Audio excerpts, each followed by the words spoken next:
وَلَمَّا جَاءَهُمْ كِتَابٌ مِّنْ عِنْدِ اللَّهِ، اور جب آ گئی ہماری یہ کتاب اللہ کی طرف سے، یعنی اب قرآن کا اللہ ذکر کر رہا ہے۔ ہسٹری بتاتا ہے کہ یہ بنی اسرائیل وہ ناہنجار ہیں، انہوں نے اپنے یہودی پیغمبر عیسیٰ ابن مریم علیہ السلام کا انکار کر دیا تھا، تو ہمارے اس پیغمبر کو جو بنو اسماعیل میں سے ان کو کیسے ماننا ہے؟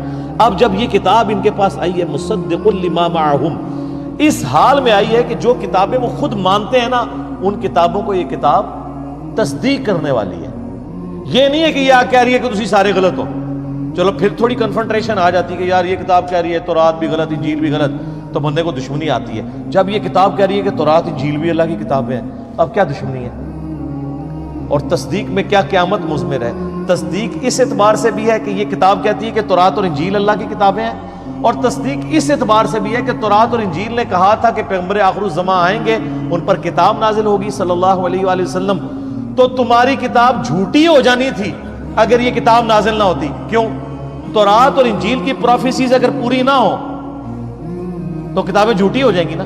تو قرآن کا آنا ان کتابوں کو سچا کر رہا ہے کہ ان میں جو لکھا تھا نا کہ آخری پیغمبر نے آنا ہے، تو قرآن نے آ کے ان کتابوں کی عزت میں اضافہ کر دیا ہے۔ یہ تصدیق کرنے والی ہے، ان کتابوں کو بھی درست کہہ رہی ہے، اور پریکٹیکلی فزیکلی زبان حال سے مصدق بن کے آئی ہے ان کتابوں کی۔ مصدق لما معہم وکانوا من قبل، اور جب اس سے پہلے ان یہودیوں کی حالت تھی یستفتحون علی الذین کفروا، یہ کافروں پر فتح مانگا کرتے تھے اللہ تعالیٰ سے۔ قرآن نازل ہونے سے پہلے تو اس قرآن کے اور اس پیغمبر کے یہ اتنے شہدائی تھے کہ جب کافروں سے ان کی جنگیں ہوتی تھی تو جنگوں میں جب ان کو شکست ہوتی تھی تو اس کتاب اور پیغمبر کے ذریعے سے اللہ کی طرف دعا مانگا کرتے تھے۔ کیا؟ کہ یا اللہ اس پیغمبر کو جلدی جلدی بھیج، اس کے ساتھ مل کر ہم پوری دنیا میں تیرا نام روشن کریں گے۔ ظاہر ان کی کتابوں میں تھا، آخری پیغمبر نے آ کے رومن اور پرشین امپائر گرانی ہے۔ هو الذی ارسل رسولہ بالہدی ودین الحق لیظہرہ علی الدین کلہ، تو موجود تھا۔ آج بھی آپ انجیل کھول کے دیکھیں، میں نے قرآن کے تعارف میں کئی آیات بتائی ہیں۔ گوسپل آف جان جو ہے، یوحنا کی انجیل، جو 4 چیپٹر ہے نا، ان میں سے ایک یوحنا کی انجیل ہے، اس میں چیپٹر نمبر 15 سے 18 تک موجود ہے۔ عیسیٰ ابن مریم کہتے ہیں کہ مجھے تم سے بہت کچھ کہنا ہے لیکن ابھی تم متحمل نہیں ہو ان باتوں کے۔ وہ ہستی جب دنیا میں آئیں گی نا، وہ تمہیں وہ ساری باتیں سکھائیں گی، وہ اپنی خواہش سے کچھ نہیں کہیں گے، ان کے منہ میں اللہ اپنا کلام ڈالے گا۔ وما ينطق عن الهوى ان هو الا وحی یوحى، وہی بات قرآن میں ہے۔ اور وہ دنیا میں میرا نام روشن کریں گی۔ دنیا میں عیسیٰ ابن مریم کا نام کس نے روشن کیا ہے؟ نبی صلی اللہ علیہ وسلم۔ کس اعتبار سے کہ یہودیوں نے جو ان پہ جھوٹے بلیم لگائے، ان کو معاذ اللہ دجال کہا، ان کی والدہ پہ تہمت لگائی، وہ بھی دور کی سورہ مریم کے ذریعے، اور عیسائیوں نے جو ان کے بارے میں ڈیوینٹی کلیم کی، تو اللہ تعالیٰ نے وہاں پہ بھی حضرت عیسیٰ کی صفائی پیش کی ہے۔ لقد کفر الذین قالوا ان اللہ هو المسیح ابن مریم، بے شک کافر تو اصل میں وہ لوگ ہیں جو کہہ رہے ہیں کہ عیسیٰ ابن مریم اللہ ہی نے عیسیٰ کا روپ دھار لیا ہے۔ وقال المسیح، جبکہ مسیح تو ایسا نہیں تھا۔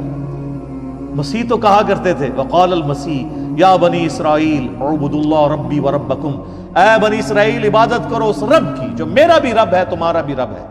انہ من یشرک باللہ فقد حرم اللہ علیہ الجنہ ومأواہ النار وما للظالمین من انصار، بے شک جو کوئی اللہ کے ساتھ شرک کرے گا اللہ نے اس پہ جنت حرام کر دیا، اس کا ٹھکانہ دوزخ ہے، وہاں اس کا کوئی مددگار نہیں ہوگا۔ یار کیا شان ہے حضرت عیسیٰ کی۔ قرآن میں ہے وجیہا فی الدنیا والآخرہ، وجاہت والے ہیں اس دنیا میں بھی اور آخرت میں بھی۔ جس کے اوپر ایلیگیشن لگے اور اللہ اس سے الزام دور کر رہا ہو کہ مسیح ایسے نہیں تھے، وہ تو میرا ہی نام لیا کرتے تھے۔ اچھا یہ ایک رخ ہے، لیکن اللہ تو آپ کو بتایا بڑا ڈڈ ہے۔ اللہ کا ایک دوسرا رخ بھی ہے اسی ٹاپک کے اوپر، وہ سورۃ المائدہ کا آخری رخ ہے۔ قیامت کے دن جو حضرت عیسیٰ اور اللہ کی ملاقات ہونی ہے، سر وہ بندہ کانپ اٹھتا ہے۔ وہ جب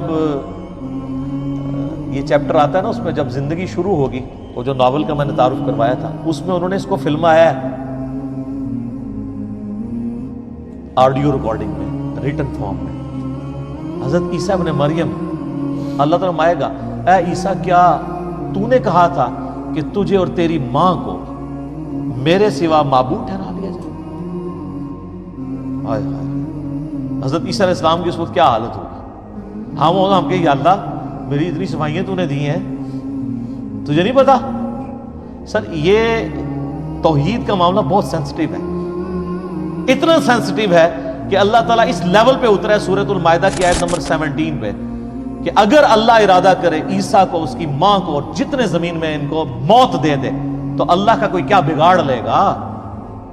تم کہتے ہو عیسیٰ مشکل کشا ہے, اللہ چاہے تو عیسیٰ کو مار دے, اس کی ماں کو مار دے, اور سارے بزرگ بابے جن کے بارے میں تمہارا عقیدہ ہے سب کو موت دے دے, اللہ کوئی نہیں کچھ بگاڑ سکتا. اور یہاں سورۃ المائدہ میں اللہ تبارک و تعالیٰ آخری رکوع میں, اس سے پہلے بھی بلکہ 72 نمبر آیت 75 نمبر آیت میں آتا ہے کہ عیسیٰ اس کی ماں کو مشکل کشا سمجھے ہوئے, وہ روٹی کھانے کے محتاج تھے, وہ نہ تمہارے نفع کے مالک تھے نہ نقصان کے.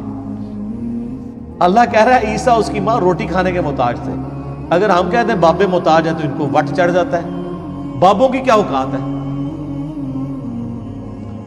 بابے تو عیسیٰ ابن مریم کی جوتیوں کی خاک کے برابر بھی نہیں ہے, بلکہ آپ میں سے کئی لوگ ہیں جن کی جوتیوں کی خاک نہیں ہے, جو شرک کرنے والے بابے جنہوں نے اپنی عبادت کروائی. لیکن اللہ تعالیٰ کیا فرما رہا ہے؟ یہ تمہارے نفع نقصان کے مالک نہیں. اس آخری رکوع میں پھر اللہ تعالیٰ جب یہ کہے گا نا اے عیسیٰ ابن مریم کیا تو نے کہا تھا کہ لوگ تجھے اور تیری ماں کو معبود سمجھ لیں میرے ساتھ, وہ کہے کہ اے اللہ مجھے کب شایع تھا کہ میں ایسی بات کرتا. میں نے تو بنی اسرائیل کو یہی کہا تھا کہ عبادت کرو اس رب کی جو تمہارا بھی رب ہے میرا بھی رب ہے. اور اے اللہ بالفرض اگر میں نے کوئی ایسی بات کی ہوگی تو تیرے علم میں تو ہوگی, کیونکہ جو تیرے جی میں ہے وہ میں نہیں جانتا, اور جو میرے جی میں ہے وہ تو جانتا ہے, تو ہی سارے غیبوں کا جاننے والا ہے. سر کس طرح کلیئر کٹ موتیوں کی طرح عقیدے بیان ہوئے ہیں قرآن میں. حالانکہ ان کو ڈٹنا چاہیے تھا, کانفیڈنس تھا نا, لیکن کہا کہ بالفرض اگر میرے دل میں بھی کوئی خواہش چھپی تھی نا خدا بننے کی, اللہ تیرے علم میں تو ہوگی نا, لیکن تو گواہ ہے اس بات پہ کہ میرے کہیں پہ نہیں, اور اگر تھی تو تیرے علم میں ہوگی. اب تیرے دل میں کیا ہے وہ میں نہیں جانتا, یعنی اب تو کیا ڈیسیژن کرے گا یہ تیرے علم میں. تو پھر حضرت عیسیٰ کہیں گے اے اللہ یہ تیرے بندے ہیں, چاہے انہیں معاف کر دے چاہے انہیں پکڑ لے, یہ تیری مرضی. یعنی توحید کی باری آئی تو انبیاء کرام بھی سائیڈ پہ, کیونکہ ان کو اپنی فکر پڑ گئی. اور یہاں 1.5 ارب پونے 2 ارب عیسائیوں نے حضرت عیسیٰ کے بارے میں یہ عقیدہ رکھا ہے انہوں نے چھڑا لینا ہے, اور معذرت کے ساتھ آپ لوگوں نے بھی یہ عقیدہ رکھا ہوا ہے. آپ کے پیغمبر علیہ السلام نے بھی یہی باتیں ارشاد فرمائی ہیں. بخاری مسلم دونوں میں حدیث ہے, نبی علیہ السلام کم از کم 10 طرق آئے ہیں اس کے. آپ علیہ السلام فرماتے ہیں میرے حوض کوثر پہ میرے کچھ ساتھی لائے جائیں گے میرے صحابہ میں سے, اور میں جب ان کو حوض کوثر سے پلانے لگوں گا تو مجھے وہ بتائیں گے کہ اے اللہ کے نبی آپ کی وفات کے بعد یہ دین سے الٹے قدم پھر گئے تھے اور انہوں نے دین میں بدعتیں جاری کر دی تھی. آپ فرماتے ہیں میں کہوں گا سحقا سحقا لمن غیر بعدی, ان پہ پھٹکار ہو جنہوں نے میرے بعد میرے دین کو بدل دیا, اور میرے ان کے درمیان ایک آڑ قائم کر دی جائے گی. میں بھی اس وقت وہی کہوں گا جو عبد صالح عیسیٰ ابن مریم کہیں گے. حضور نے پھر سورۃ المائدہ کی وہ آیات تلاوت کی کہ میں بھی کہوں گا اے اللہ جب تک میں ان میں موجود تھا ان پر گواہ تھا, جب تو نے مجھے اٹھا لیا پھر تو ان پر گواہ تھا. اب جب عیسیٰ ابن مریم کہیں گے نا کہ اے اللہ یہ تیرے بندے ہیں چاہے بخش دے چاہے عذاب دے, تو اللہ تعالیٰ ترس نہیں کھائے گا. اللہ فرمائے گا آج کا دن وہ ہے کہ جب سچوں کو سچا عقیدہ ہی فائدہ دے گا. یہ کوئی سفارش کام نہیں آئے گی اگر کسی نے شرک کیا ہوا. بخاری مسلم دونوں میں حدیث ہے اللہ تعالیٰ نے ہر نبی کو ایک دعا دی تھی مقبول, اور اللہ نے یہ پرومس کیا تھا کہ یہ ایک دعا تو میں قبول کروں گا ہی کروں گا. تو ہر نبی نے اپنی وہ دعا دنیا میں ہی ایگزیکیوٹ کروا لی. حضرت نوح علیہ السلام نے دعا کر کے اپنی امت پہ عذاب لے آئے, اس طرح باقی اور پیغمبروں نے بھی. میں نے اپنی دعا اپنی امت کے لیے سنبھال کر رکھی ہے قیامت کے دن کے لیے, اور اس دعا کی برکت سے میرے ہر امتی کو شفاعت کا نفع پہنچے گا میرے ذریعے, سوائے اس کے کہ جس نے دنیا میں اللہ تعالیٰ کے ساتھ کسی قسم کا شرک کیا. شرک والے سے بھائی جی سیدھی سی بات ہے اعلان برات ہے. تو عیسیٰ ابن مریم کی صفائیاں اللہ تعالیٰ دے رہے ہیں کہ بھائی انہوں نے یہ کام نہیں کی, یہ تو ان کے ماننے والوں نے ان کی طرف غلط چیزیں منسوخ کر دی. تو اللہ تعالیٰ فرماتا ہے کہ اس نبی کے آنے سے پہلے تمہاری یہ حالت تھی کہ تم دعائیں کیا کرتے تھے، یا اللہ آخری نبی کو جلدی جلدی بھیج، ہم ان کے ساتھ مل کے تو کافروں کے خلاف جہاد کریں۔ فلما جاءہم ما عرفوا کفروا بہ، جب وہی نبی آ گئے جن کو انہوں نے پہچان بھی لیا۔ سورۃ الانعام میں آئے گا اس نبی کو اس طرح پہچانتے ہیں جس طرح اپنے بیٹوں کو، کہ یہ وہی پیغمبر ہے جس کے ذکر تورات اور انجیل میں موجود ہے، پھر بھی انہوں نے بغیم بینہم کی وجہ سے، ارج ٹو ڈومینیٹ، زدم زدہ انکار کیا۔ فلعنت اللہ علی الکافرین، پس لعنت ہو اللہ کی ایسے کافروں کے اوپر جنہوں نے حق بات قبول کرنے سے انکار کر دیا۔ یہ وہ آیت ہے سورہ البقرہ کی 89 نمبر آیت جو اکثر ہمارے بریلوی بھائی پیش کرتے ہیں کہ قرآن میں آیا کہ یہودی بھی نبی کے وسیلے سے دعا کیا کرتے تھے، تو وسیلہ جائز ہوتا ہے۔ ایک گل ہی کچھ اور سی، ٹھیک ہے، وہ مستقل عراقے میں موجود ہے کہ وہ یہ دعا کرتے تھے اللہ اس نبی کو جلدی جلدی بھیج تاکہ ہم اس کے ساتھ۔ تو وہ جو اللہ کہہ رہا ہے نا کہ پہلے تو تم اس نبی کے ذریعے سے جنگوں میں فتح مانگا کرتے تھے، مراد یہ کہ کہتے تھے کہ جنگ میں فتح ہوگی جب یہ میرے پیغمبر آئیں گے، اب جب آئے تو انکاری ہو گئے۔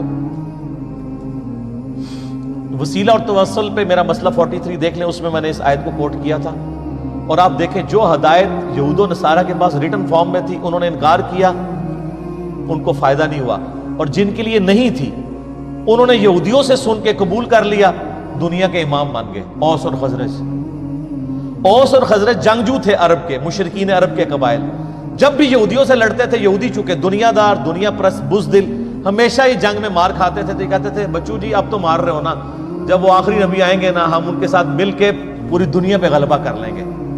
تو یہ اوس اور خزرج کے کان پک چکے تھے یہ بات سن سن کے، اور وہ ڈرتے تھے کہ یار ان کا مسیحا کب آئے گا، وہ منجی اور ہادی بن کے، یعنی محمد رسول اللہ صلی اللہ علیہ وسلم۔ جب وہ آئے تو یہ تو اپنے بابوں کے پیچھے لگ گئے علماء یہود کے۔ اوس اور خزرج نے یہودیوں سے پہلے ہی ان کا یار یہ وہی پیغمبر نہ ہو، حج پہ آئے ہوئے تھے، وہاں دیکھا حضور علیہ السلام خیموں میں دعوت دے رہے ہیں، انہوں نے کہا اس سے پہلے کہ یہودی ایمان لے کے رہیں، تم ہی ایمان لے کے ان کو اپنا لیڈر بنا لو، اور ساتھ پھر اللہ نے دنیا کے امام ان کو بنا دیا۔ اسی لیے ہم کہتے ہیں کہ یہ ضروری نہیں ہوتا کہ آپ محنت جس جگہ کر رہے ہیں وہیں پہ رزلٹ نکلے، رزلٹ کہیں اور نکل سکتا ہے۔ مودودی صاحب کی پوری محنت سب کانٹیننٹ میں ہے، رزلٹ نکل رہا ہے الجزائر کے اندر، مصر کے اندر، افریقہ کے اندر، وہاں ان کو ایز اے ٹیکسٹ بک۔ اور آج جو مسلمانوں کا سب سے پاپولر لیڈر ہے طیب اردگان، وہ کہتے ہیں میرا روحانی مرشد جو ہے مودودی ہے۔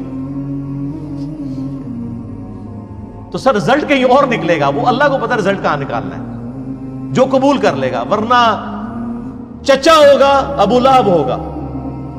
اور بلال حبشہ سے آیا ہوا ہے جس کے بارے میں بخاری میں آتا ہے سیدنا بلال، سیدنا عمر کہتے تھے ابو بکر ہمارے سید ہیں جس نے ہمارے سید بلال کو آزاد کروایا، رضی اللہ عنہم اجمعین وعلیہم السلام اجمعین۔ تو جو محنت کرے گا میرے بھائی اس کو رزلٹ ملے گا۔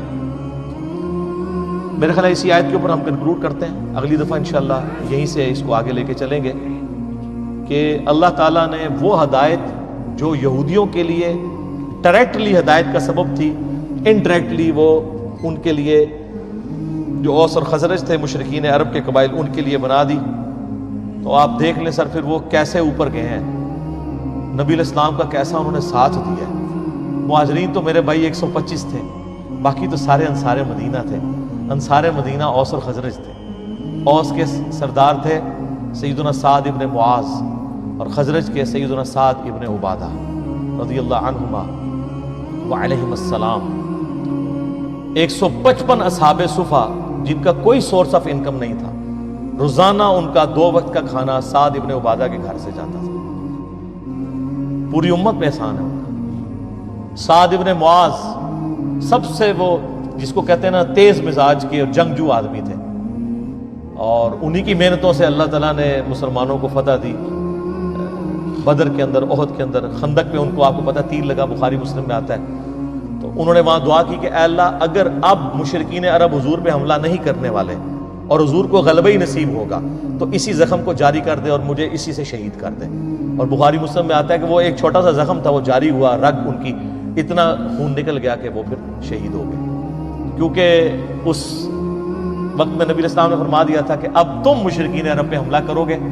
خندق کے بعد ان کی کمر ٹوٹ چکی ہے، اور یہ دیکھیں صلح حدیبیہ ہوئی اس کے بعد، اور اس کے بعد پھر فتح مکہ ہو گئی۔ تو وہ دنیا سے یعنی اپنی ایفرٹ پٹ کر کے چلے گئے، بعد کے لوگوں نے اس کا اجر ضرور دنیا میں کھایا، لیکن اللہ کے حضور ان کا جو مقام ہے وہ اپنی جگہ موجود ہے۔ کتنے سردار آئے مر گئے، کون ذکر کرتا ہے؟ اپنی اولاد بھی ذکر نہیں کرتی۔ آج ہم ذکر کرتے ہیں تو دل سے دعا نکلتی ہے ان کے لیے کہ انہوں نے اسلام کے لیے کیا کچھ کنٹریبیوٹ کیا۔ اللہ تعالیٰ سے دعا ہے جو حق بات میں نے کی اللہ تعالیٰ ہمارے دلوں میں راسخ فرمائے، اگر جذبات میں میرے منہ سے کوئی غلط بات نکل گئی اللہ تعالیٰ ہمیں معاف کر دے۔